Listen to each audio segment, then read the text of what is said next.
പരിശുദ്ധമായ ഇസ്തിഗ്ഫാറാണ്. ജീവിതത്തിലെ വന്നുപോയ പകപ്പിടവുകൾ അള്ളാഹു ശുദ്ധീകരിച്ച് തെറ്റുകൾ പടച്ചോൻ പൊറുക്കും. പടപ്പുകൾക്കല്ലേ പൊറുക്കാൻ പാട്. നമ്മൾ ആരോടെങ്കിലും എന്തെങ്കിലും ഒരു കുറവോ ഒരു വേദനയോ പ്രയാസമോ ഒരു തെറ്റോ നമുക്ക് സംഭവിച്ചു പോയാൽ അവരോടൊന്ന് മാപ്പാക്കണം എന്ന് പറഞ്ഞാൽ എത്ര ചീത്തേക്കണം, എത്ര വട്ടം നമ്മൾ അവരെ പോയി കാണണം, കാലും കൈയും പിടിക്കണ്ടേ. റഹ്മാനും റഹീമുമായ പടച്ച തമ്പുരാൻ നമ്മളോട് എത്ര കൃപയും കരുണയുള്ളവനാണ്.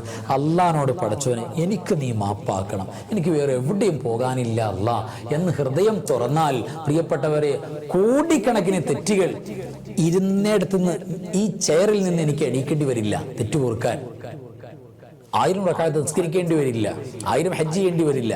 തെറ്റു പൊറുക്കാൻ ഇരുന്ന ഇരിപ്പിൽ മനസ്സങ്ങോട്ട് തുറക്കണം. പടച്ചവനെ ചെയ്തു പോയി അല്ലാ, ഇനി ചെയ്യൂല അല്ലാ, മാപ്പാക്കണം അല്ലാ. അത് വല്ലാത്തൊരു വർത്താനമാണ്. അത് ഖൽബ് പറയണം.